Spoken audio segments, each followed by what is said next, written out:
Hi friends.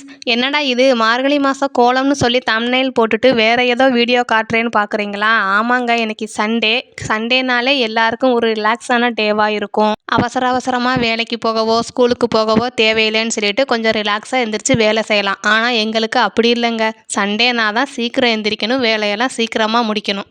ஏன்னா காலையில் சீக்கிரமே நாங்கள் காட்டுக்கு வேலை பார்க்க வந்துட்டோம். தம்பி ஒவ்வொரு செடிக்கு உரம் வச்சுட்டு போனானா, நான் அந்த உரத்தை மண்ணால் இந்த மாதிரி மூடி விடணுங்க. இதுதான் இன்றைக்கி நாங்கள் காட்டில் செஞ்ச வேலை. சீக்கிரமே காட்டுக்கு போகணும்னு இன்றைக்கி சமையல் சிம்பிளாக முடிச்சாச்சுங்க. கூட்டு பொரியல் எதுவும் இல்லை, ஒரே குழம்பாவே செஞ்சுட்டேன். இன்றைக்கி எங்கள் வீட்டில் என்ன குழம்புனா வாழைப்பு குழம்பு. இன்றைக்கி எங்கள் வீட்டில் என்ன கோலம் போட்டேன்னு வீடியோவோட எண்டில் காட்டியிருக்கேன். அதோடைய ஃபுல் வீடியோ வேணுன்னா கமெண்ட் பண்ணுங்கள். கடாயில் தாராளமாக நல்லெண்ணெய் சேர்த்து சூடானதும் கடுகு, உளுந்தம்பருப்பு, வெந்தயம், சீரகம் பொரிஞ்சதும் 10 பல் பூண்டு, 15 போல் சின்ன வெங்காயம், கருவேப்பிலை சேர்த்து வெங்காயம் நல்லா வதங்கினதுக்கப்புறம் ஒரு பெரிய சைஸ் தக்காளி மிக்சியில் அரைச்சி சேர்த்து அதோடைய பச்சை வாசனை போனதும் குழம்பு மிளகாய்த்தூள், தனி மிளகாய்த்தூள், மஞ்சள் தூள் சேர்த்து பச்சை வாசனை போனதும் புளி கரைசல் சேர்த்துக்கோங்க. ஒரு கொதி வந்ததுக்கப்புறம் க்ளீன் பண்ணி வச்ச வாழைப்பூ சேர்த்து நல்லா வேகணும். நீங்கள் கூட்டு பொரியல் தனியாக செஞ்சீங்கன்னா வாழைப்பூ கொஞ்சமாக சேர்த்துக்கோங்க. நான் ஒரே குழம்பா செய்கிறதால அதிகமாக வாழைப்பூ சேர்த்துருக்கேன். வாழைப்பூ நல்லா வெந்ததும் அரைச்ச தேங்காய் விழுது சேர்த்து கொதிச்சதுக்கப்புறம் இறக்குனா சூப்பரான வாழைப்பூ குழம்பு ரெடி. குழம்புல உப்பு போட மறந்துடாதீங்க.